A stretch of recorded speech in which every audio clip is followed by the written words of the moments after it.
that we were in the tablets, Enlil had received a visitation from Galzu. All right, I want to do a little recap, bring us up to speed because it's been a couple days. All right. So the last time we were in the tablets, Enlil had received a visitation from Galzu, who we now know to be an emissary of the Creator, aka an archon or an angel. Okay, put a 1 in the chat if you remember this taking place. If you remember Enlil receiving a visitation from Galzu, give me some 1s in the chat. Let me see where everybody is. Yeah, this is the greatest story on earth, man. This is the greatest story on earth. I never get tired of, doing the Anunnaki information. I'm always learning something new myself. All right. All right. So Galzu, who had previously visited Enki in a dream vision and instructed him to save humanity by preparing his son Sesudra to survive the deluge. For all y'all that don't know, Sesudra is the biblical Noah. Okay? So, the white man called him Noah, but his real name is Sesudra. His mama name is Sesudra. I'm going to call him Sesudra. It's all about authenticity with me, man. Let's get the authentic truth, not a version of the truth. Let's get to the authenticity, all right? So, Galzu appeared to Enki, told Enki to prepare his son Sesudra to survive the deluge, right? So now Galzu is appearing to Enlil, all right? Now here we go again. Galzu is back so many thousands of years later. And this time he's appearing to Enlil, and he has instructed Enlil to choose a man of worthy lineage to represent his interests on the earth, because an impending calamity was about to unfold. All right? Now, Galzu is appearing to Enlil, instructing him to do this because this impending calamity is in fact a third pyramid war. That's what we're getting ready to embark upon. This third pyramid war. And the significance of this third pyramid war is that it ended up being a nuclear conflict. All right, yeah, you hear me right. All right, we're talking about a 5,000-year-old nuclear war. You thought that our generation or this recent generation of boomers were the first ones to experience a nuclear conflict. But no, this had already happened before. This is where Robert Oppenheimer got this information from about a nuclear weapon. He got it from the Mahabharata. Put a 1 in the chat if y'all know that. If you are from, okay, first of all, Robert Oppenheimer is the creator of the atom bomb. Was one of the creators of the atom bomb, okay? Robert Oppenheimer. He got this information from the Mahabharata. The Mahabharata is the Indus Valley civilization version of the Sumerian tablets. Did y'all catch all of that? Did y'all catch all of that? Let me say that again. Robert J. Oppenheimer is the creator of the atom bomb, the one that they set off in 1945 during D-Day, okay? When they blew up Nagasaki and Hiroshima, okay? Robert J. Oppenheimer got this information, this knowledge of an atom bomb from the Mahabharata. The Mahabharata is the Indus Valley version of the Sumerian tablets. Same story, just told in a different language and a different way. Same information. See why it's important to understand this information so you can see how all these civilizations connect. And you once you get to this level, you can see it, man. It's like on the Matrix when Neo figured it all out. And it was clear, like, oh, this what the fuck this is? That's how I'm living. I already know what's going on. So what I want y'all to understand is all of these civilizations is connected. All of this information is connected, okay? So this third pyramid war, it was a nuclear conflict. And Galzu was appearing to Enlil to tell Enlil, choose a worthy man to represent your interests after this conflict. Because after this conflict, humanity is going to have to start over again. That's what y'all need to understand. Give me a 2 in the chat if you understand that after the third pyramid war, this is for the people who took the class before, that they had to start over again. See, we ain't covered this. See, we ain't covered this before. See, we talked about the third pyramid war, but we didn't cover the fact that they had to start. It was a reset. It was another reset. Like the Great Flood. We never covered that part of it. That region, listen to this, think about this. Think about this. That region, that first region, let me pull up this map right quick. Hold on. Out. So, this third pyramid war that we're getting ready to come up on, that nuclear conflict laid waste to the entire first region, portions of the third region, the fourth region, and some of the second region. Do y'all understand that? So, let me take it real slow. The third region is Pakistan, Indus Valley, Afghanistan, Pakistan, Indus Valley civilization, okay? That's the third region. The first region is the Middle East. Iran, Iraq, today what we call Iran and Iraq. Back then they called it Sumer, Babylon. Do y'all understand that? Do y'all understand that them places just got a different name? Some of them got a different name, but back then, these were Sumer, Babylon, these different places like this. Same places, different names, okay? So, this is the first region. Second region being North Africa, right? Be like Egypt, Memphis, all of those different places in the Nile River Valley, okay? So this region is represented in green because it was very lush, very tropical, very lush, full of life. You understand? And it was called the Fertile Crescent, okay? Because it was in the shape of a crescent. The Fertile Crescent, like the crescent moon, like the moon god, Nanar, aka Allah, okay? And this was his region. Okay, now his dad owned the whole planet, and this was his specific region, but he gave it to his son to rule. Okay, shout out to Heaven. Yeah, I see you in the building, my brother. Okay? So Nanar was over this whole region at this time. Okay? So watch this. This was beautiful. This was lush. All of this shit was lush and beautiful, guys. What happened? What happened? Nobody never told you. You hear that term in history. You hear Fertile Crescent, but you never really think about what happened. What happened to the Fertile Crescent?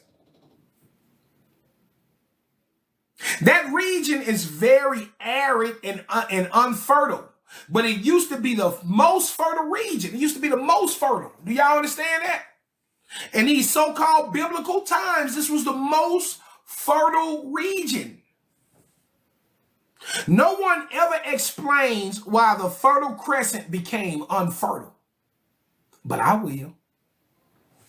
Ain't nobody who did it. Billy Carson ain't do it. Ain't nobody that did it. Nobody talks about why the Fertile Crescent is no longer fertile. Well, let me ask y'all something, gang. What happens to fertile land once struck with a nuclear weapon? What happens to fertile land once it's struck with a nuclear weapon? Talk to me. What happens to it?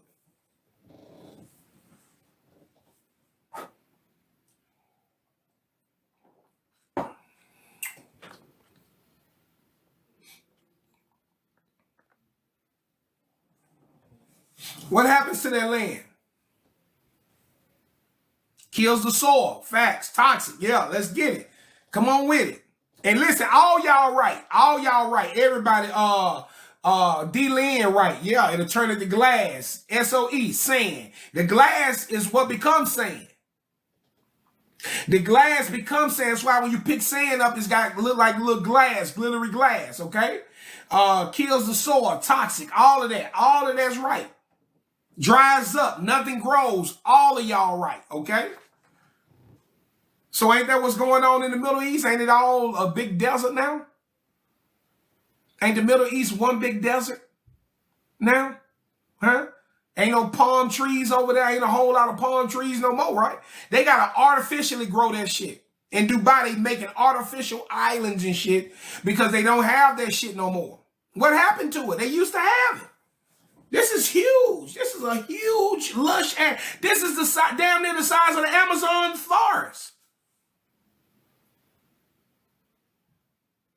What happened? What happened? See, it's in those questions. It's in those questions where you get to the real truth. What happened? Science don't speak about it. See, they don't want you investigating. They don't want you investigating because now they got to answer your questions. Now when you ask them, hey, what happened to the Fertile Crescent to make it be unfertile? Like, what happened to an entire... Think about where I'm going, guys. Watch this. What happened to an entire area? Not one part. G in the building. Shout out to the gifting goddess in the house. What's happening, G? Not one portion. All right, not one portion. What happened to the entire region? You mean to tell me the entire region went dead? We talking about 1,000 miles. We talking about almost damn near close to 1,000 miles of area. You mean the whole mile? What happened? Something uniform had to take place. That means an event. It had to be a singular event that caused this place to lose its lushness. Do y'all agree? Would y'all agree with that? It had to be a singular event for this place to lose its lushness.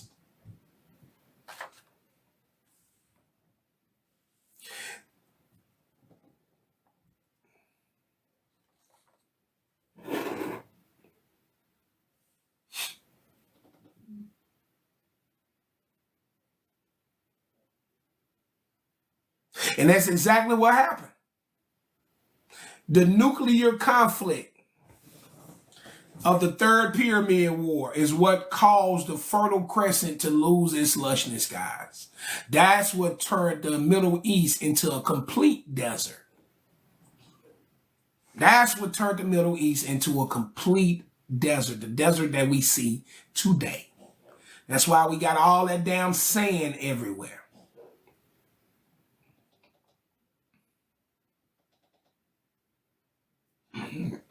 This nuclear war between the Enkites and the Elamites is what caused it. The very battles of the Bible are a part of this event. Okay, so some of the battles that y'all hear about in the Bible is a part of this Third Pyramid War. It's just never taught to you like that. See, the Bible teaches y'all about war from the perspective of the earthlings. Do y'all understand that? And then when the Anunnaki intervenes, the Bible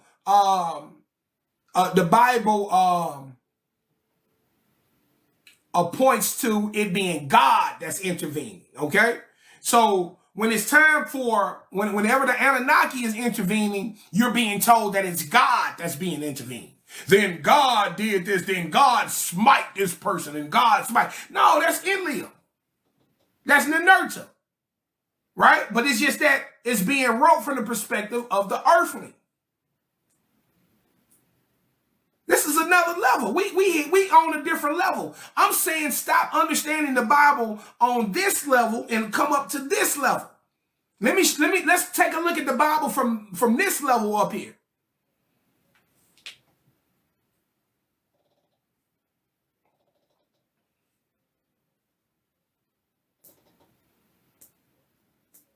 So some of these battles of the Bible were a part of this pyramid war. The story of Sodom and Gomorrah is a huge part of this event. Okay, a huge part. Y'all gonna see. Okay, now listen. The story of Sodom and Gomorrah you've been taught, I'm telling you right now, it is not true. It's not authentic. I know it's a great story. It's a great way to keep you straight. You know, it worked. I'm glad we ain't want no parts of men laying with men, but that ain't what happened. That ain't what happened with Sodom and Gomorrah. But that was a good way to keep them folks straight, though.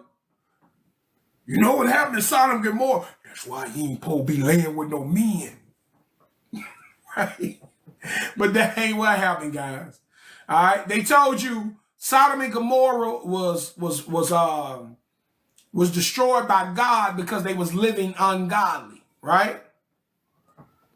That's just like believing that Adam got his knowledge from eating the apple. Do y'all hear what I'm saying? So if you want to believe the childish version, the primitive version, Adam ate an apple and that's where he got that knowledge from. Eve made Adam eat that apple. Right? So if you want to go with the baby brains and you want to believe that, you can go believe that. But if you want the authentic version, the authentic truth of what took place, that is not why Sodom and Gomorrah was destroyed. Sodom and Gomorrah was destroyed because it was a strategic part of this war. Okay? Sodom and Gomorrah was under the control of Enlanites, but old Marduk and Nabu had taken control of some of these lands. Okay? Remember, the Canaanites started going into, Canaan started going into the regions of his brothers. The Canaanites is the Enkites. This is Marduk and Nabu's people. Okay? So when you hear that, when you hear about the war between the Canaanites and the Israelites, that same war that's going on today, that same version of the war that's going on today, the Canaanites are the people. The Enkites is the group. The Canaanites come under the Enkites. So they're being led by Marduk and Nabu. Marduk and Nabu led the Canaanites to take over some of these lands in the first region. And one of these cities was Sodom, and the other city was Gomorrah. Do y'all understand that? Sodom and Gomorrah are cities in the first region. Marduk and Nabu led armies to take over these cities. Once under the control of Marduk and Nabu, Enlil got the word. So what does Enlil do when he finds out two of his cities are now under the control of Marduk and Nabu? The first thing he did was send Abraham and his nephew Lot. Yeah. See, you need to understand how this shit go. Pastor ain't gonna teach you the truth, man. He can't. Pastor don't know this truth. So he sent Abraham and Lot to Sodom and Gomorrah to see where their loyalty lies. He said they wanted to go and see if the cities were still loyal to Enlil. Once Abraham and Lot got there and they saw that the cities were no longer loyal to Enlil, but Nabu, they reported back to Enlil and told him, hey, they done switched sides. Now, the problem is Lot is from there. Lot was from Sodom. That's where him and his family lived at. So when Enlil gave the order to destroy Sodom and Gomorrah because they had sided with Nabu and Marduk, now y'all start to understand it wasn't because people was down there busting each other. Man, these folk wasn't. I don't even believe that. I don't even think that had started yet. I really don't. Even though the Anunnaki had it in a decree for men not to lay with men, but you know, they, if anything, they brought that shit here. Okay? But this is not why it was destroyed. It was destroyed as a strategic. It was destroyed because they turned against Enlil. Okay? And so he instructed Abraham and Lot to remove their families from the cities. This is when Lot went and got his wife and told his wife, baby, we got to go. Okay? And she was like, no, I love it here. I don't want to leave all my friends. And Lot was like, nah, I'm trying to tell you now, girl, you need to listen. Your ass don't never listen. You need to listen. We got to go. But she ain't want to go. So they told you that Lot's wife turned to a pillar of salt because she turned back. Y'all remember that? Put a 2 in the chat if you remember biblically that story about Lot's wife turning to a pillar of salt because she turned back. Okay, well, that's halfway right. She definitely got turned to a pillar of salt. If y'all ever seen what they call brimstone, It's a white sulfur ball. Okay? If y'all ever heard them talk about brimstone coming from the heavens, brimstone raining down, brimstone is like a white sulfur ball, right? What happened was Lot's wife got vaporized in the nuclear attack. That's what happened to Lot's wife. So it wasn't like she turned around and she looked at the city and she turned to stone. No, she stayed her ass in the city. Lot had told her ass to come on. She ain't listen. Lot left her ass there. That's what you need to know. Lot was loyal. Lot was loyal to Abraham and loyal to Enlil. Lot was loyal to his service. So Lot told her, hey, you better get your shit and come on. She didn't want to go. So Lot left her ass there. And she was vaporized. Turned into a sulfur ball. That's the truth. That's the real story. It's not the child's version. All of this was real. This war and shit, this was real. The Anunnaki had, they had begun to war amongst themselves for this land. And they used us as pawns in that war. We were their pawns. The humans could do their bidding. The humans could fight their wars for them. The same way we about to build drones and robots and let the robots fight the wars now. Until the robots turn on us. So all of this stuff, man, like I say, man, you need to understand it, guys. I mean, and the reason why it's important, because, you got folks around here selling you on religion, making y'all think that all of this shit from back then was some kind of holy time where the universe, the God of the universe, see, they want you to believe that the God that created the universe was here doing all of this stuff. And it wasn't. That's what I've been trying to teach y'all. That's separate. The God of the universe is separate from the God of the Bible. That's what you need to walk away with from this class. The God of the universe is separate from the God of the Bible. The God of the Bible is men who came here from another planet who people perceive to be a God. They were taught to worship. These humans were taught to worship these Anunnaki as lofty lords. See, I'm taking your understanding, the indoctrination, and all of the brainwashing that humanity has been given over the years, over the many thousands of years that we've been here, and I'm stepping out of that shit, and I'm saying to y'all, that was bullshit. Here's the real truth. Here's the understanding of it. Okay? So we're gonna get into this story of Enlil and the choosing of his people, and why he chose Abraham and Terah. Okay, so we're gonna get into a little bit of this today, gang. All right, y'all ready to roll? Everybody comfortable? Everybody good? Shout out to everybody that's been gifting it up, man. Shout out to everybody that gifted it in the battle. Okay. Because we did that. We got to get back on the board, man. We got to get back up, baby. We got to get back up, all right? But we finna get started here, man. Let me get everything set up. Big shout out to the family. Everybody get comfortable. I might have to do a little reading from the timeline today. So y'all be patient with me, all right? Much love, gang. Be patient with me right quick. Let me get set up and we're going to get going.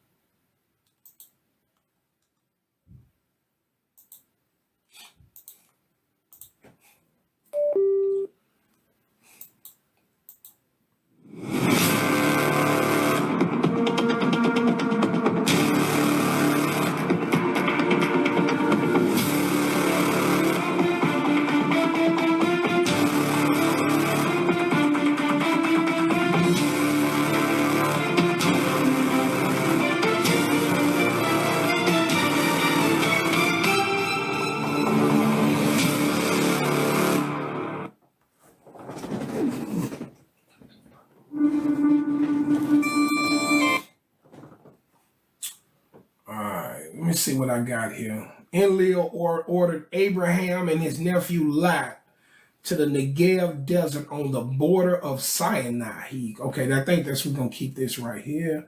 Okay, all right, right here. Let's see how far we can get today.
Okay, so another thing before I start, the last time we was together too, Marduk had called together all the Anunnaki in the first region. Okay, y'all remember he went back and he rebuilt Babili, what he called Babili, the Isagil. Okay, he went back and he built his own sacred abode on that sacred soil, right? And at this time, Marduk took a bold approach and he gathered the Anunnaki and pleaded with them to accept his rulership prematurely, right? It wasn't his time, but he went to him and he said, hey man, look, basically, y'all need to stop fighting me on this, okay? Stop fighting me and accept my time to rule, that my time to rule is here, okay? And by doing this, he basically offended these guys. And we're talking about his own brothers, his cousins, his uncles. So he offended these guys by asking them to bend a knee. Okay, if that makes it more understandable. He asked the other Anunnaki gods to bend the knee to him prematurely. It was not his time to rule. And even if it's his time to rule, they still don't want to bend the knee to him, okay? Because they just simply don't like Marduk, okay? So we're going to start right after he asked them to bend the knee to him. That's where we're going to start. So right after he did that, Enlil called together a council, okay?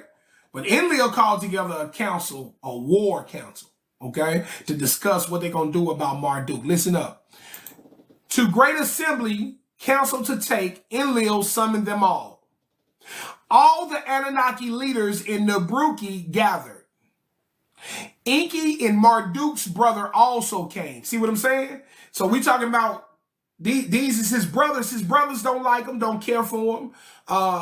He done ran afoul on everybody, all right? About the happenings, all of them were agitated.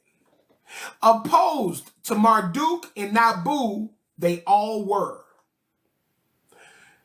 In the council of the great gods, accusations were rampant. Recriminations filled the chamber. What is coming, no one can prevent. Let us accept Marduk's supremacy, Enki alone counseled. So this is Enki. You know, he's at the meeting too with Enlil and them. And he is telling Enlil and them, look, man, y'all can't stop the fact that his time to rule is coming. So let's just accept his time to rule now. Let's just go ahead and see. Enki is very soft for Marduk. Marduk is that child that Enki got to do a lot of appeasing for. Like you know what I'm saying? I always got to do something to make him happy. I always got to, you know what I'm saying? Like just basically baby them too much. You know what I'm saying? So now Enki is begging everybody to accept his time to rule, even though it's not his time to rule.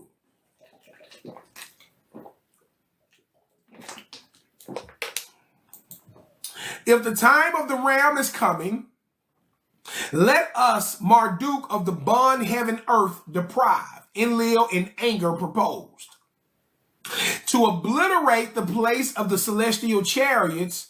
All except Enki agreed. So Enlil say, you know what? We ain't gonna let him get what he really want. And what he want is the place of the celestial chariots, which is the fourth region. Okay? So that's where, you know, they got stargates. That's where they launch to and fro to Nibiru. So that land was very essential to Marduk's plan to get in that celestial chariot place, okay? So Enlil says, nah, let's blow that motherfucker up. Enlil say, I'd rather blow it up than to let Marduk get his hands on it. To use, therefore, the weapons of terror, Nergal suggested. Only Enki was opposed. So his own brother suggested they used the weapons of terror. Now, do y'all remember way back when we first started? I told y'all they took these weapons off of Anzu's ship. Off of Alalu's ship. Give me a 3 in the chat if you remember earlier in the information. They took these weapons of terror off Alalu's ship, and Enki instructed Anzu to hide them, or Abgail to hide them. And I told y'all to remember that. And I told y'all, I say, write a note down because you're going to need to remember that. Now's the time to break that note out. Okay? So that was 200-some thousand years, 250,000 years ago. Before this time that we're speaking about now. Right? And the way that story goes is, you know, they removed them from Alalu's ship. Abgail was told to hide them somewhere. And supposedly only Enki and Abgail knew where they were hid. Supposedly. But Abgail, out of loyalty for Enlil, when Enlil essayed the woman Sud, who became his wife, Ninlil, right? But before she was his wife, he essayed her. Y'all remember what he did to Sud? They exiled Enlil. Do y'all remember? They exiled Enlil for the S-A-N of Sud. Okay? Y'all know I can't say it. And at that time, Abgail took Enlil to his exile. Okay? And when he took him to the place where they hid the weapons of terror.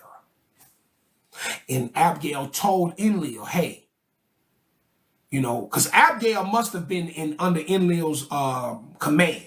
Because Abgail told him, hey, the weapons of terror is right here. You should get them and come back and, you know, blow everybody to smithereens. Right? But that ain't what Enlil did. Okay? Because somewhere down in that, Enlil's honorable in some way. Okay? So he didn't do that, but he kept that knowledge of the weapons of terror and their location in his pocket. So he always knew where they were located. But Enki don't know this. Enki still don't know. Okay? But now they are calling for the weapons of terror to be used to blow up Tilmun, this place. Okay? This is the fourth region. This is the place of the celestial chariots. Okay? So they want to blow that place up. Of the decision, earth to Anu the words pronounced. Anu to earth these words repeated. So they was telling Anu what they decided to do, and then Anu called them back. Anu says, what was destined to be by your decision to undo will fail. So did Enki say as he departed. The evil thing to carry out, Ninurta and Nergal were selected. Okay, so Nergal and Ninurta was selected to carry out the nukes, the bombing of the nukes. Okay.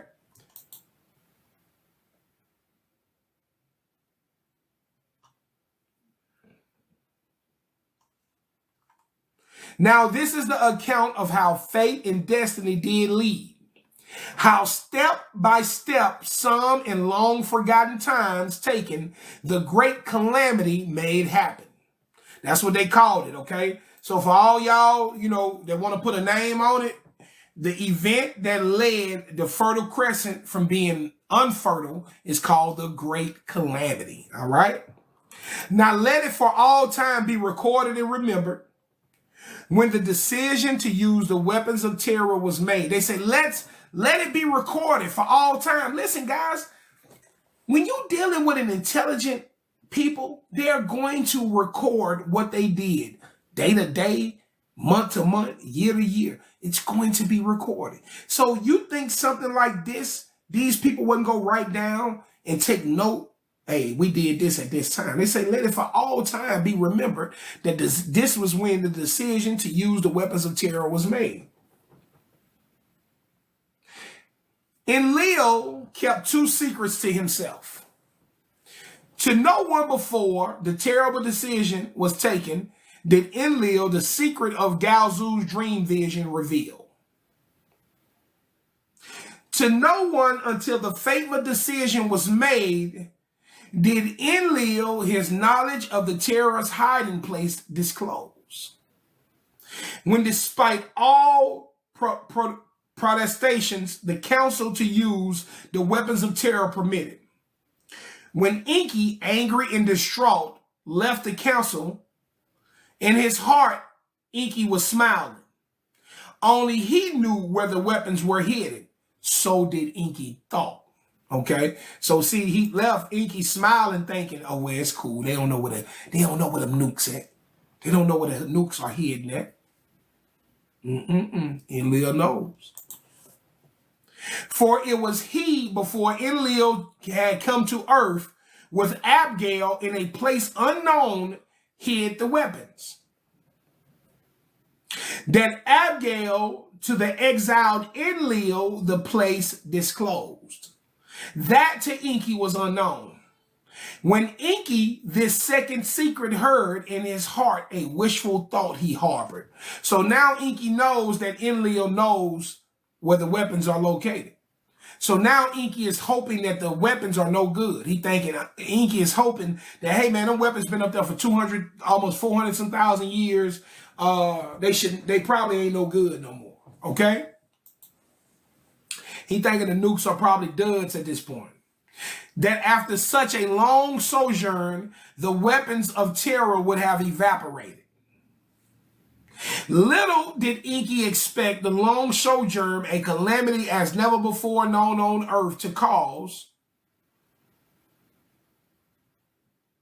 Thus it was that without Enki needing Enlil to the two heroes, the hiding place disclosed.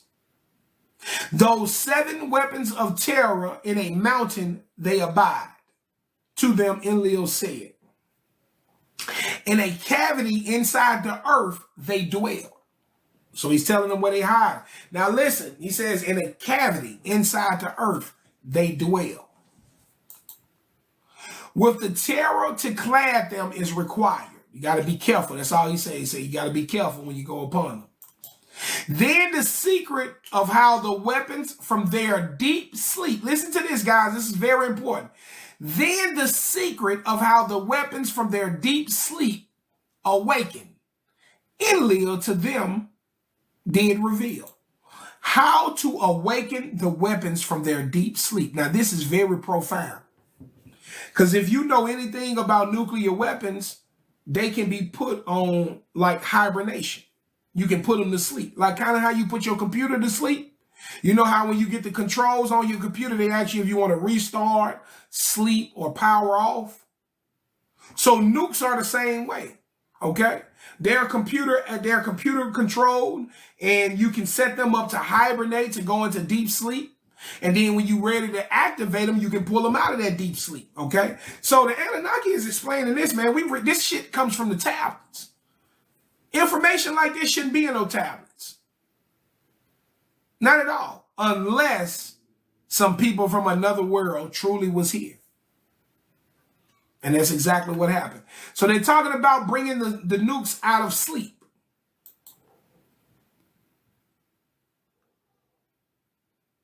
Before the 2 sons, one of Enlil and one of Enki, to the hiding place departed. Enlil to them words of forewarning said, before the weapons are used by the Anunnaki, must the chariot place be vacated. Okay? So Enlil grabbed the Nerta and Nergal before they left to go get the 2 nukes. He says before, this is very important, we got to deviate a little bit.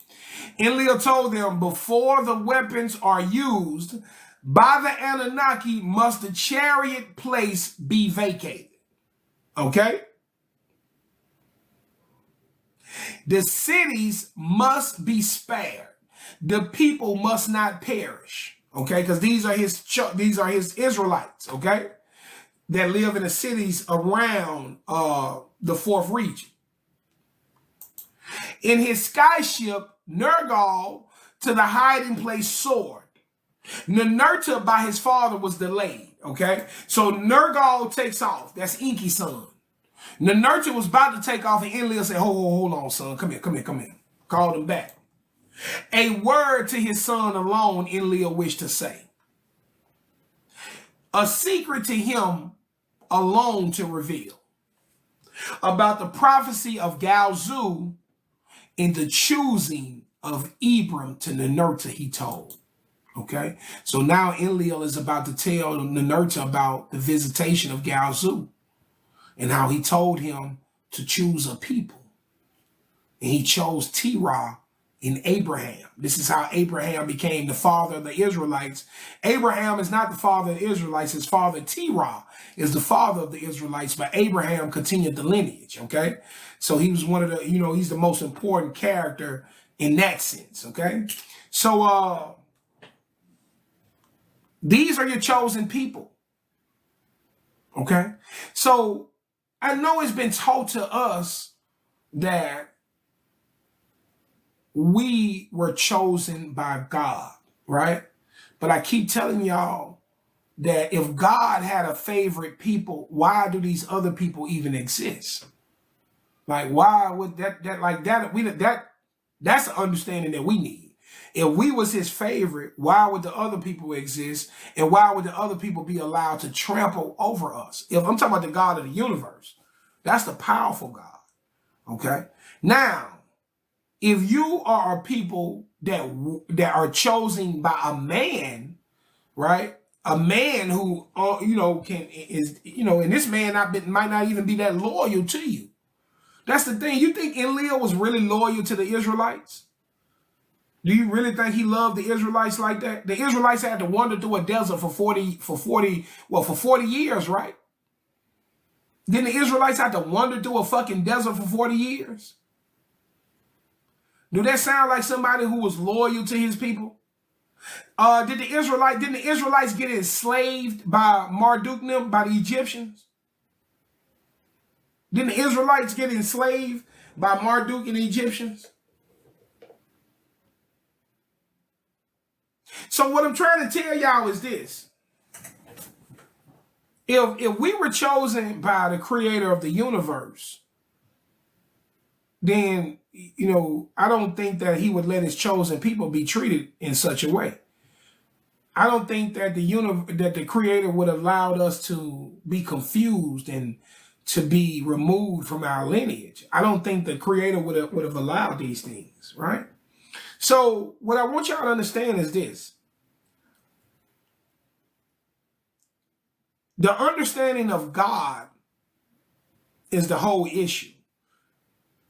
Church and religion has given you a perspective of what you should think God to be, right? And what we've done is we've tried to make it be, God is ours, right? God love us over everybody, right? But that's just not the case, because that's not what we see. The God that I teach about is not the God of the Bible. I teach about the God of the universe, and that God don't see things through a human perspective. So that's why even when we talk about that, it's such a deep conversation. You got to have it in a proper space, because this is the issue. You know what I'm saying? Like,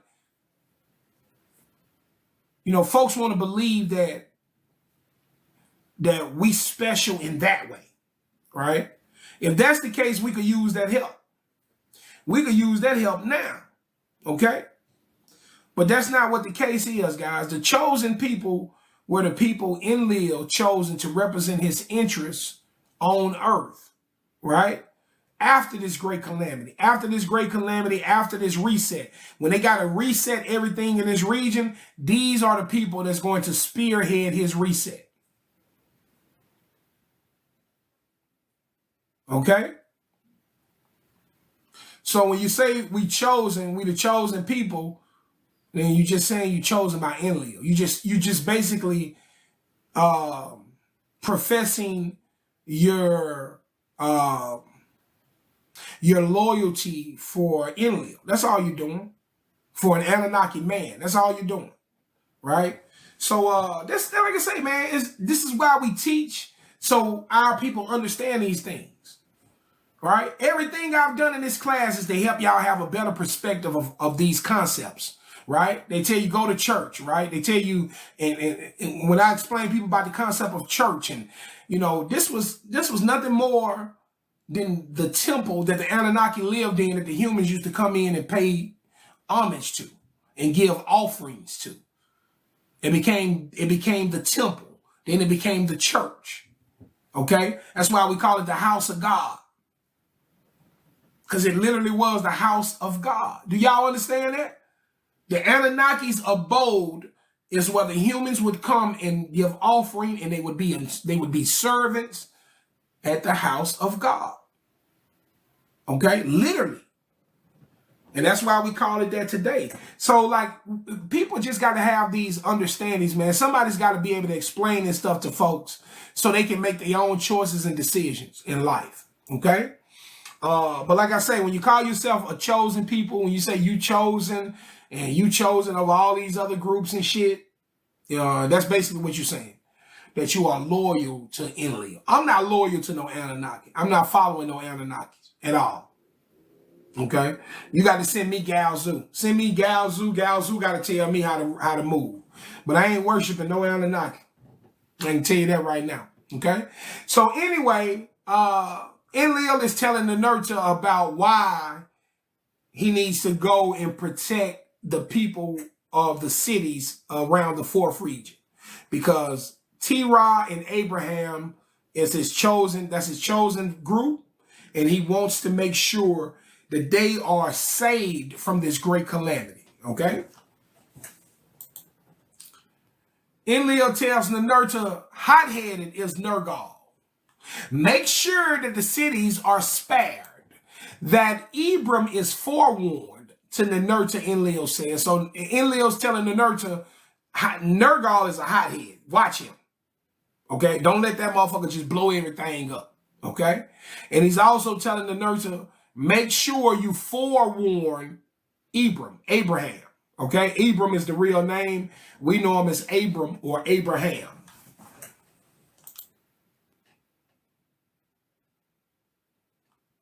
When the Nurta at the weapons place arrived, Nergal from the cavity had already brought them out.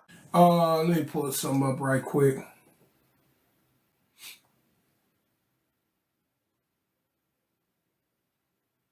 Okay, here we go. I'm finna deviate a little bit, okay? We're finna talk Abraham. I'm gonna deviate before we pull the nukes out, before they pull the nukes out and start activating the nukes. I want to deviate a little bit because Enlil just told the Nurta to go and warn Abraham, right? So I'm finna deviate a little bit to show y'all the biblical connection to all of this information so we can see how it connects to the Bible, okay? So let's check it out. General Abraham, listen to what they called him, General Abraham. Didn't I tell y'all he was a military warrior? I keep telling y'all that about Abraham. Abraham, you know, folks think, a lot of these people, like religious folks, they think these biblical people was just all old people walking around with canes and shit. Because that's what the movies and brainwashed them with.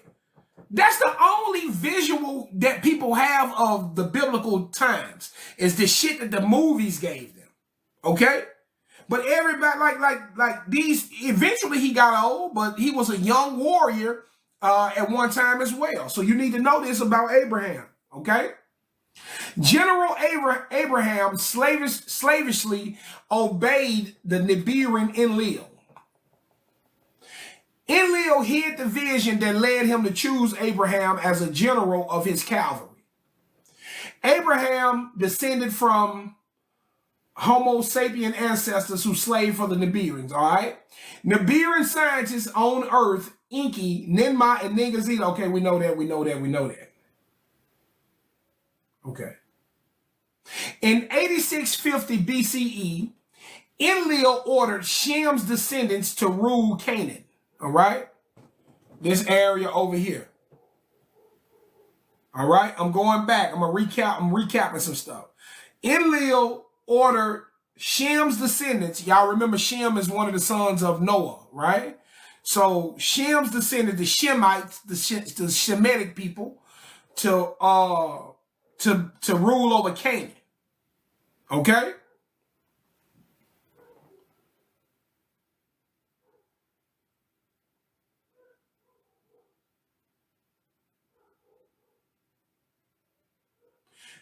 Enlil ordered Shem's descendants to rule Canaan, the area north of the Sinai spaceport, right? Here we go. This is the Sinai spaceport, north of the Sinai spaceport, okay? Here's the Sinai spaceport, the Arabian, the Great Divider right here. And this is north of it, all right? The area north of the Sinai spaceport, but the descendants of Shem, but the descendants of Shem's brother Ham, whom Enlil ordered to stay to the south and west in Africa, the rival, which is the Enkites, took the Canaan strip of the Arabian Peninsula, okay? So that's when the Canaanites came in and took this over. That's how it became the land of Canaan, okay? So when the Enkites, remember we already talked about that. That's what Canaan did. That's what the curse of Canaan is, when he went over into his brother's land. Okay?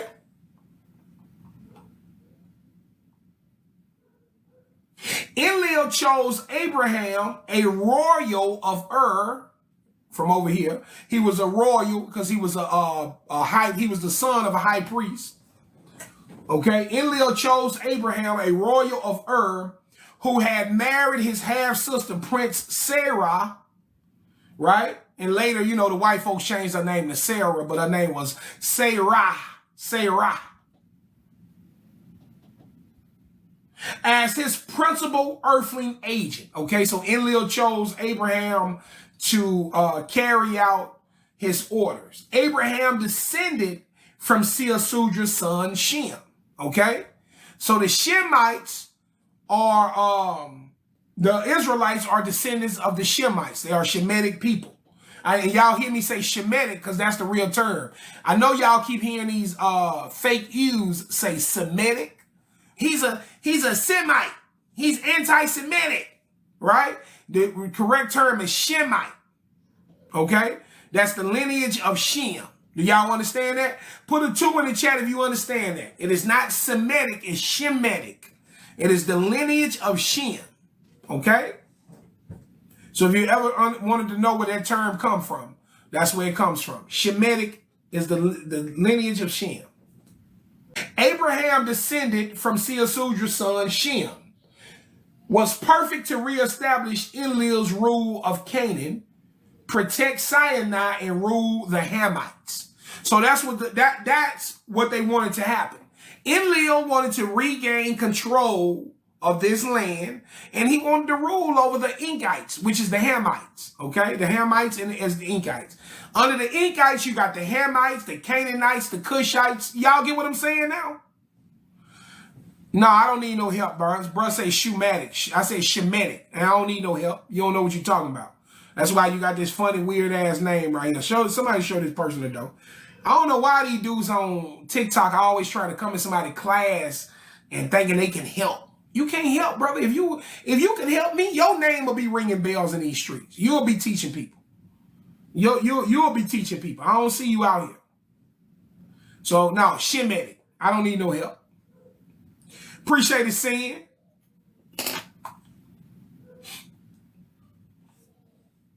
But y'all start seeing the connection now because y'all heard them names before. The Cushites, Hamites, Right? Now y'all understanding that these people were all under the umbrella of the Enkites. These are all Enki's people. Okay? Enlil wanted to be over him, wanted to rule him. Abraham's father, Terah, served as a high priest in charge of astronomical knowledge at the temple of Enlil's son, Nanar, in Sumer's capital, Ur. Okay? So, in Nabruki, Terah was a high priest. This is Abraham's father. Remember I told y'all when the Anunnakis instituted this system, this high priest system, to be a go-between between them and the earthlings? So they would pick out a very special human, right? A human that's got great understanding, that's got great ability, and they'll say, oh, I like him. Okay, I want him to come and represent my rule amongst the earthlings. Okay, so that a high priest was more about the priestly rights. Okay, that's the religion. So the high priest was all about the priestly rights, making sure that the humans were obeying and observing the priestly rights, making sure they were giving offerings, things of that nature. Okay, the kings were set to rule. Right? The high priest had power, but the kings were appointed to rule. Okay? So Terah was a high priest in Nippur. Okay? So he was under Nanar. Terah trained his son Abraham to be obedient to Enlil.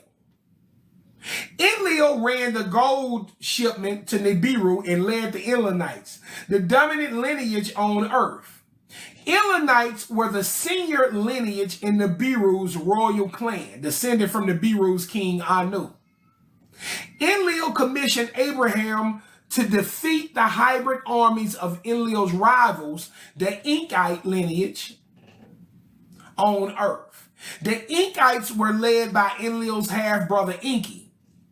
Enki's son Marduk and their descendants. Okay? So y'all already see that Abraham is like goddamn like Denzel in the Book of Eli. Y'all remember that movie, the Book of Eli?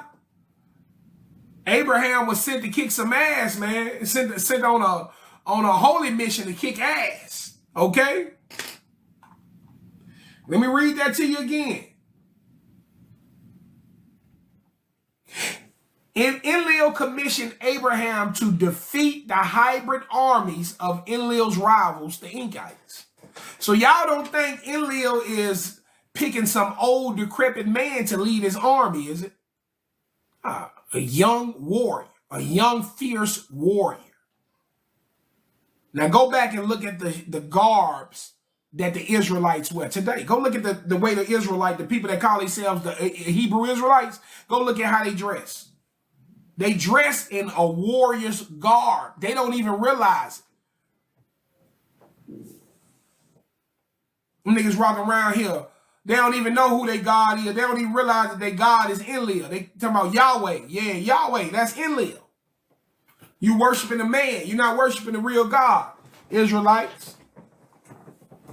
Y'all worshiping a man, dog. Come holler at me. Let's debate it. All right, I see all the Hebrew Israelite brothers out there. Come holler at me. Let's debate it. All they gonna do is try to discount the Sumerian tablets. You gonna discount the Sumerian tablets and try to argue me with the white man's version of the Bible? That's what them niggas be out there doing. Them niggas out there with the white man's version of the Bible, trying to argue against the truth. Oh yeah, I'm ready to see it. I'm coming too. I'm definitely finna cash my line. I'm definitely finna cash my fishing line out there in the water. I'm definitely finna cast my fishing line out there in the water, guys. So y'all be ready for that. But I'm telling any Hebrew Israelite, anybody out there that want to debate this, anybody that's a Christian, Hebrew Israelite, any of y'all that want to debate this information, come holler at me. It's time. Enlil commissioned Abraham to defeat the hybrid armies of Enlil's rivals, the Enkites. Enlil ordered Abraham to regain control of Canaan and keep Marduk and Enkites from the spaceport. Okay, y'all got to remember, that's what it was all about. Enlil said, I'd rather blow this bitch up than to let Marduk take control of it. Because if Marduk get control of the spaceport, he who controls the spaceport controls the flow of gold. He who controls the flow of gold controls Nibiru. That was the whole thing. Nibiru needed to go. It's like we talk about Doom, right? We always talk about that TV show Doom, one of my favorite TV shows. I don't know if y'all up on the new episodes, the Doom Prophecy. Oh yeah, that shit fire. Y'all been up on the new episodes of Doom, where they go all the way back and they tell the story of House Harkonnen, House Atreides. They tell all these stories of the sisterhood. They tell all these stories before they get to, oh yeah, man. Go-hoo-wee. Sunday nights, man. I be waiting on that Dune. But like in Dune, you know, they battled for a spice. Remember? The families battled for that spice. They battled for a certain land. It's on HBO, Corlisa. It's on HBO. It's called Dune. They got two movies. You gotta watch the two movies first, and then you go back and watch the series, the new series. So they got two movies you gotta watch. Watch the oldest one, then the recent one, and then you'll go into the series. But they were fighting over what they called spice on Dune. The same way on this planet, the Anunnaki were fighting over gold. Do y'all understand that? Now ask yourself something. Isn't gold probably one of the most important minerals on our planet? If you had to run off a top three, wouldn't gold be in the top three of the most important minerals on our planet?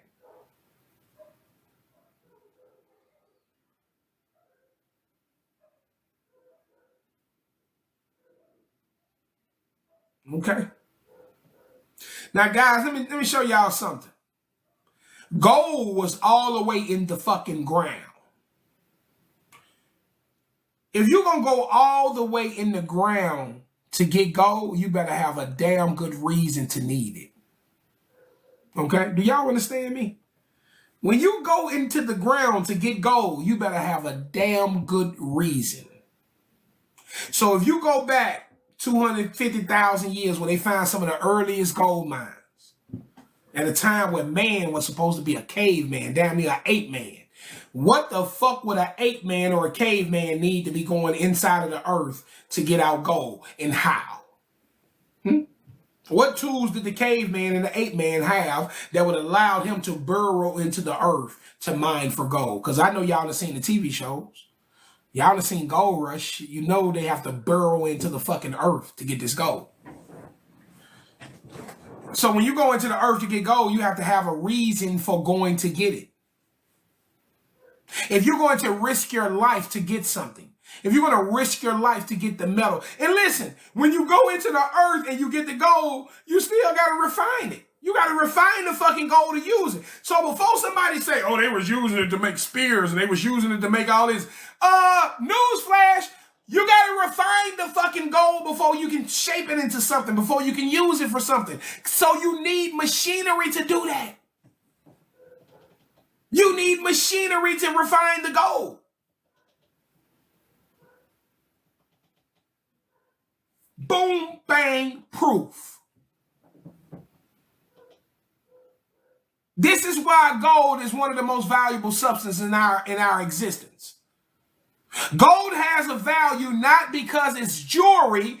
Gold has a value because it has it is a tool. It is medicinal. It is technological. It has so many immense value in so many different ways. This is why it's being used. Not because it's jewelry. Jewelry is the least use of gold. That's the least use.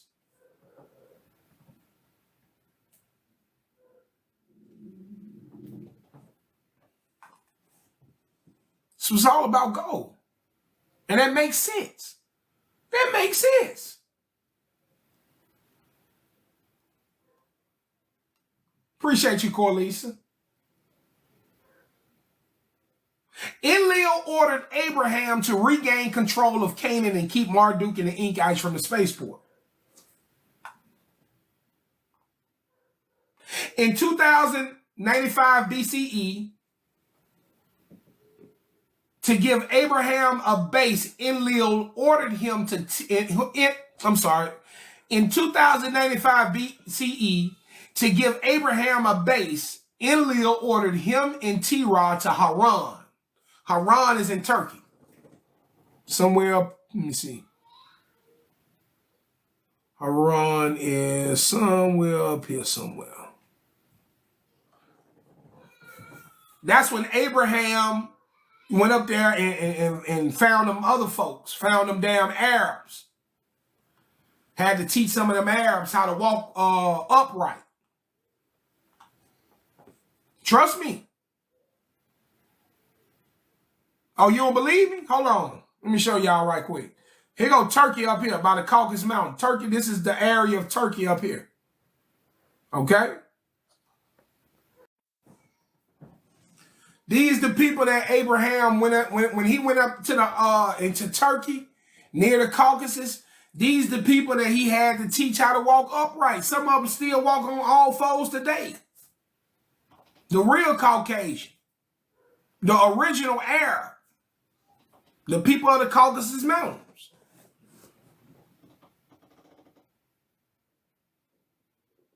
These people from the Caucasus Mountains.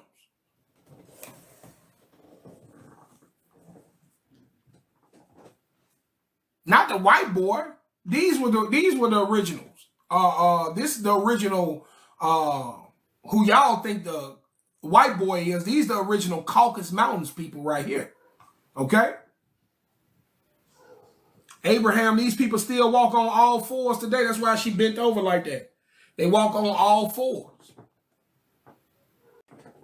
In 2095 BCE, to give Abraham a base, Enlil ordered him and Terah to Haran. In 2095 BCE, to give Abraham a base, Enlil ordered him and Terah to Haran. At the foothill of the Taurus Mountains near the there you go right here. There you go right here. The foothill of the Taurus Mountains near the Syrian border. There go Syria right here. So here we go right here, right there. There go the Syria border. That's where they was at.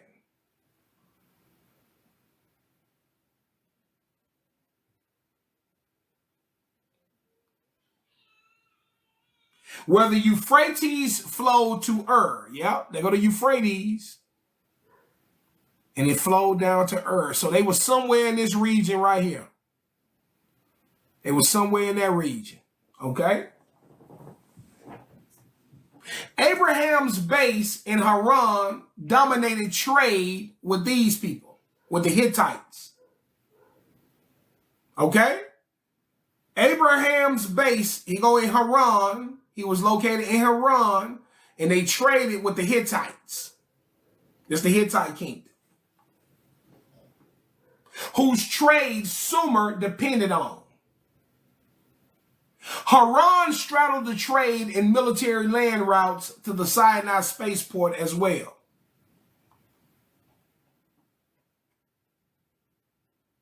Enlil gave Abraham land and riches until he was the richest man of his time. Y'all hear that? That boy Abraham was bowling. Enlil gave Abraham land and riches until he was the richest man of his time. In 2048 BCE, Enlil ordered him to Canaan to save Sinai. Okay, that's what we're talking about right now. Okay? Enlil ordered him to Canaan to save Sinai. So they got to come down here, march down through here, and this is where they're going to do battle at. The commander brought Abraham the best chariots, the finest horses, 380 well-trained soldiers and weapons that could smite an army of 10,000 men in hours. Listen to that. Listen to that. Enlil was taking care of that boy. Enlil gave that man the best chariots, the best horses. Gave him 380 warriors. 380 was they say that's all they needed to take down an army of thousands with this weaponry and with these warriors. 380 well-trained soldiers and weapons that could smite an army of 10,000 men in hours. Enlil sent Abraham, then who was 75 years old, which is, well, shit, my boy young, man, still young.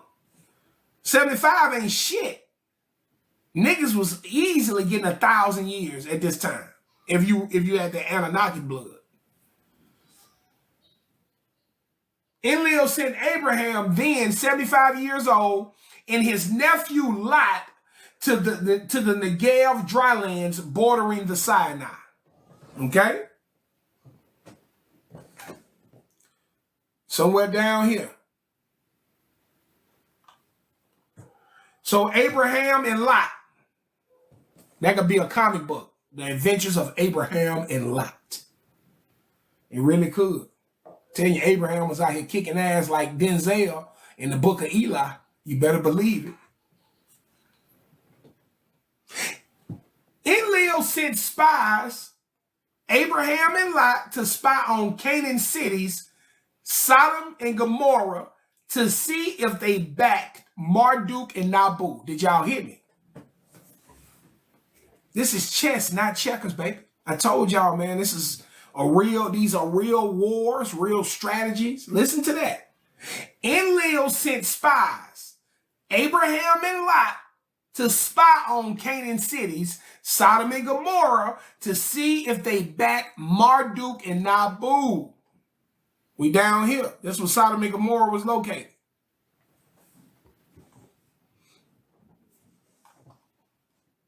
Trying to give y'all the truth in here, gang.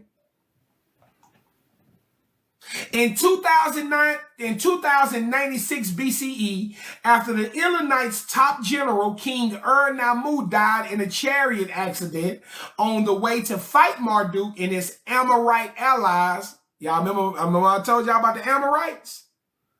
Right? The Phoenician Canaanites, which is who we call the Amuru, right? Who we call the Mers, who they call the Moors, who they call the Olmec. You got to travel back, baby, so you can find out who these people really are. They're the Amorites, man. That's where that came from, man. I broke that. That's me. I broke that. Okay? The Amorites. Because they was Enkites as well. Thoth took them over to this land. So they had to be over in this area even for Thoth to take them with them. Okay? They were Phoenician Canaanite sailors also. Come on, they go to the Mediterranean Sea right there. He go where Phoenicia was located. This was the land of the Amorites. This was the tribe of the Amuru was from this area. Right next to the Mediterranean Sea. So it makes sense that they were Phoenician Canaanite sailors. Woo!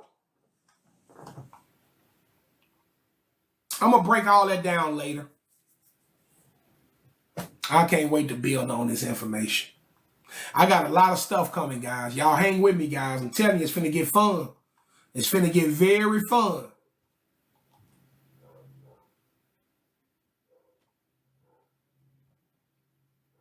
Shulgi succeeded Ur-Nammu. In 2095, Shulgi wedded Inanna. Y'all remember? I don't remember if y'all remember when Shulgi took over. He was very excited. He said he wanted to experience the vulva of Inanna. I don't know if y'all remember Shulgi though. He was one of these young commanders who was really excited to sleep with Inanna. To Enlil's rage and disgust, Shulgi and Inanna orgied in Anu's temple in Iraq. You hear that? Inanna, wow. So Inanna had an orgy with Shulgi in Anu's temple in Iraq. That's wild. See, I told you about Inanna. Shulgi built the Great West Wall from the Euphrates to the Tigris to keep out Nabu's forces. Do y'all hear that? Shulgi built the Great West Wall from the Euphrates to the Tigris to keep out Nabu's forces.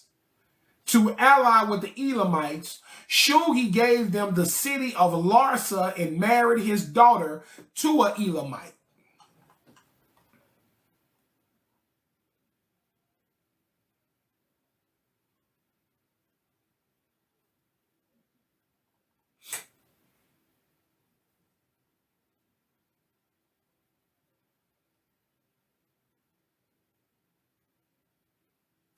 So y'all remember when I told y'all that they sent that Enlil sent Abraham and Lot to spy on Sodom and Gomorrah because they feared that these cities had fallen into control of Marduk. Ninurta and Nergal sent Abraham and Lot to spy on Sodom and Gomorrah, cities that Marduk controlled.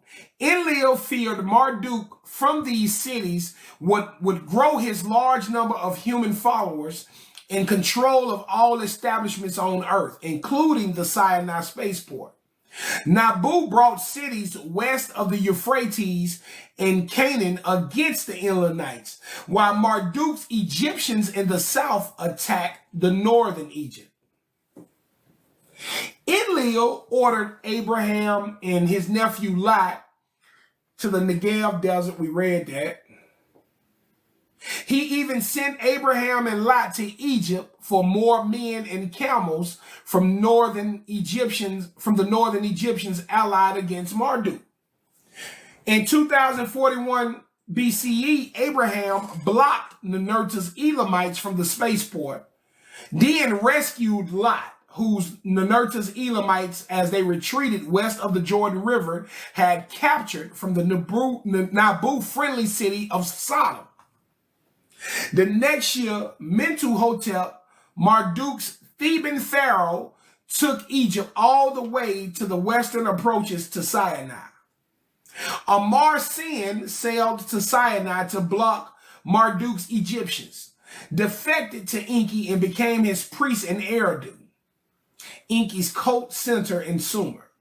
But he didn't escape Enlil's wrath. Enlil had an assassin kill him with a poison insect, spider or viper.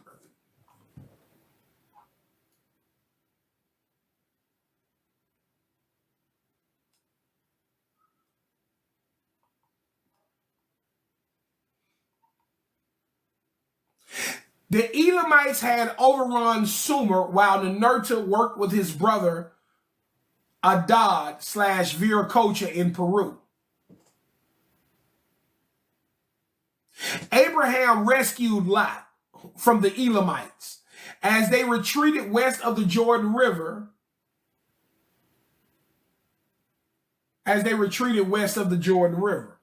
Enlil, as a reward to Abraham for his help controlling Canaan, promised him at age 86 countless descendants.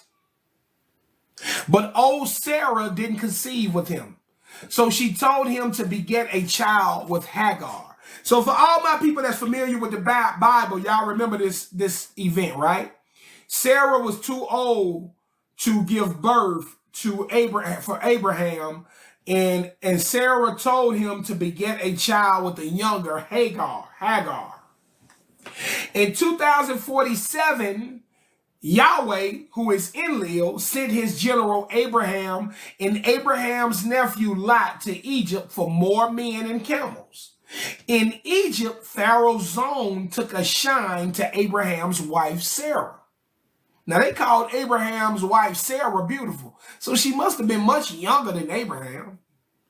Abraham told Sarah to take Abraham told Sarah to say she was only his sister because he feared Zoan would have him killed so he could take her. But if she was his sister, he could offer her to him and they both would survive. Shit was real back then, huh?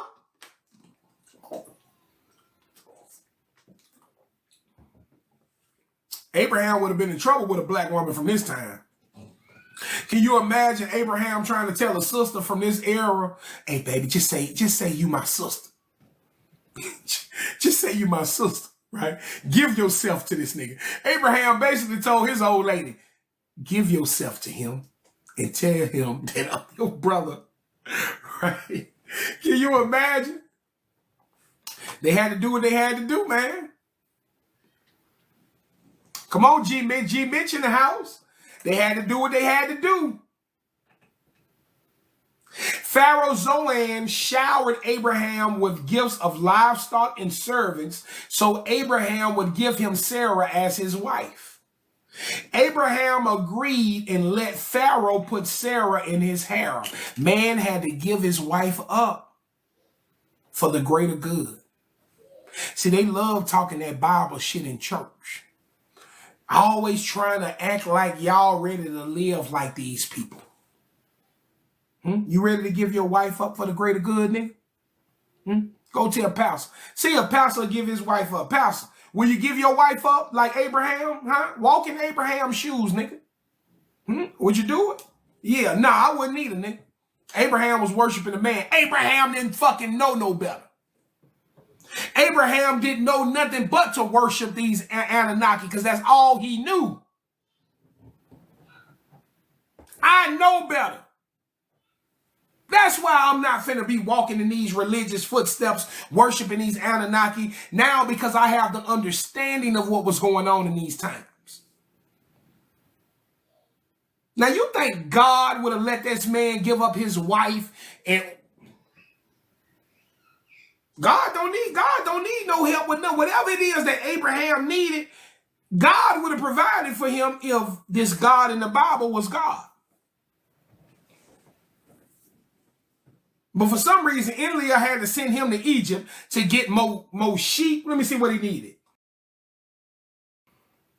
For more men and camels. Why do Enlil, which is the God of the Bible, need to send Abraham to Egypt for more men and camels? He's God. Can't he just provide that? So which is it, gang? Is God the omnipotent, all-powerful, or is God somebody who only got power sometimes? I mean, which is it? Because the God I serve is powerful all the time. The God I serve, anything that can happen just like this. Out of thought. Out of thought.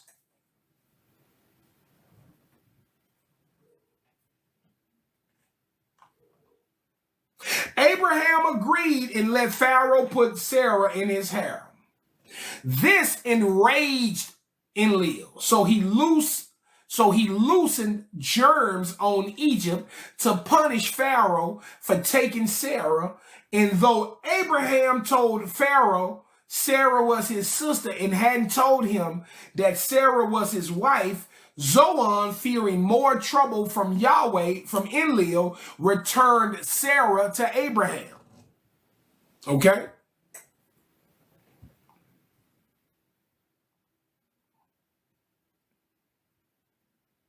Zoan gave Abraham the Egyptian princess Hagar as a second wife and ordered him, Sarah, Hagar, and Abraham's cavalry out of Egypt with all the wealth Abraham had acquired there. In 2041 BC, Abraham and his cavalry blocked the Elamite cavalry from the spaceport. The Elamites had overrun Sumer while Molech worked with his brother Adad in Peru. Oh shit, they say Ninurta is Molech. That's the owl god. That's who Drake them worship. Oh, y'all ain't know that? Damn, I got to do a deviation of a deviation. So they say Ninurta is the god Molech. M-O-L-E-C-H. Let me show y'all something. Let me see if I can show y'all something about the god Molech right now. So this owl worship, okay? So I know y'all know Drake is represented by this owl, this OVO owl. But this owl is very symbolic in occultism, okay? Have y'all ever heard of the Bohemian Grove? Give me some fives in the chat if y'all ever heard about the place where the elites go and do all of these secret rituals. It's called the Bohemian Grove, where the most powerful people, I think in the world, meet up. It's some of the most powerful men in the world. They meet up and they do these rituals.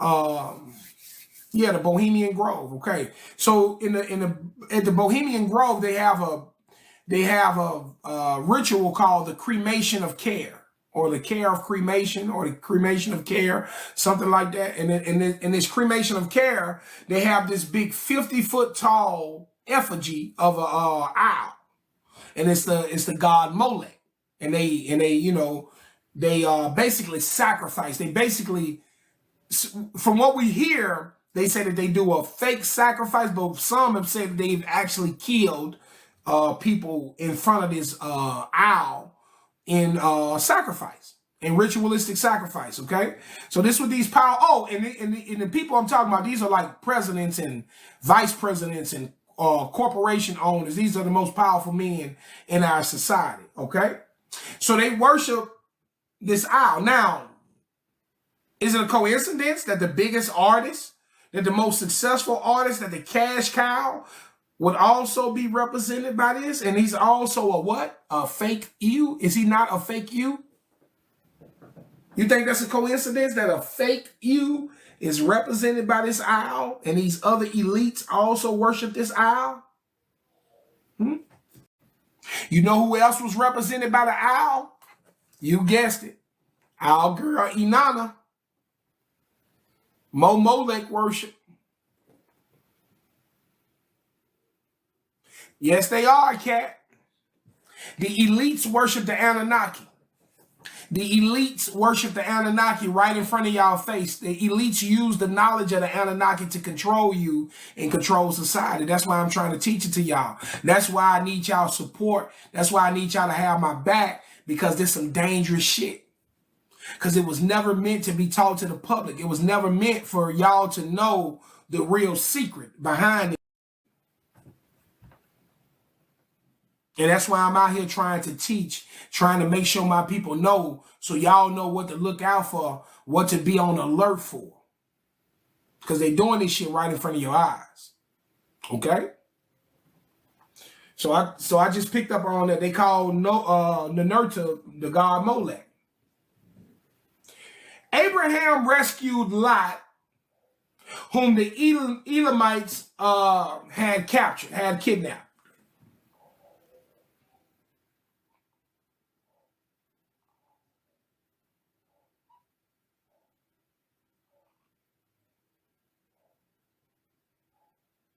Okay, here we go. I got one more little piece of information I'm finna drop for y'all. Of earthlings loyal to the Elamites, only Abraham and his cavalry survived. His band lived because Enlil had sent it to the Negev in Canaan to guard Sumer against Satan's forces in Egypt and Lebanon, which is Marduk. They call him Marduk Satan. Yahweh wanted his surviving earthlings branded and ordered Abraham, who was then 99, and his male followers to cut off their foreskins to make their phalluses like those of the Nibirians and to mark them as loyal to the Elamites. There you go, gang. That's the purpose of circumcision. Purpose of circumcision was to designate the certain earthlings as Elanites as what we call Israelites. We call them Israelites now, but the real name was Elanites. Okay?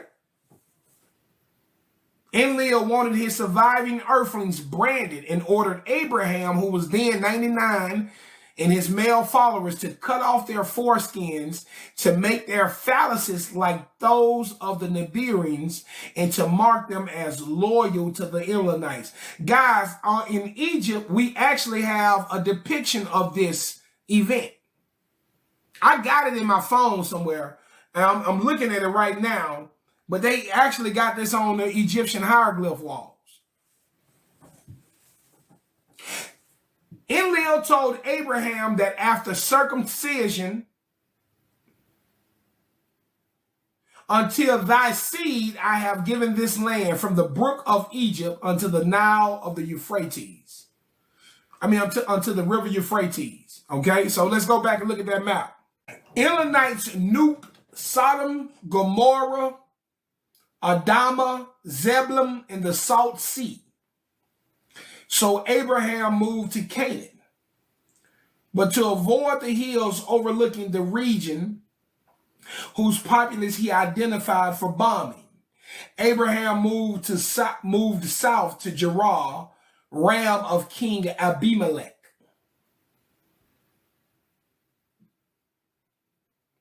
So remember I told y'all that Sodom and Gomorrah was a part of this third pyramid war?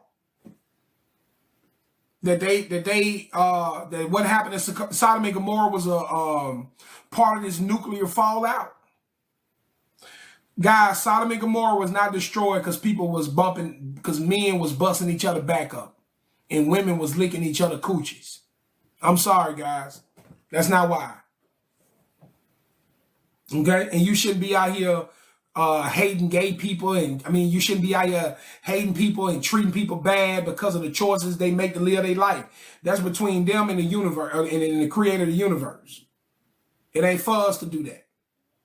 We got to stop letting religion put this shit in our head, making us treat, hey man, everybody, folk live their life the way they want to live their life. That's between them and their God. You understand that? So it's like, what I'm trying to tell you is this. It ain't for you to tell somebody, hey man, you living wrong. It's on them to go between their God. If God tell them that they was living wrong, then that's on between them and God. Don't be letting religion make you hate folks and treat folks bad and shit. Because a lot of that shit you understand from religion is lies. It's all got to be retaught. It's all got to be retaught.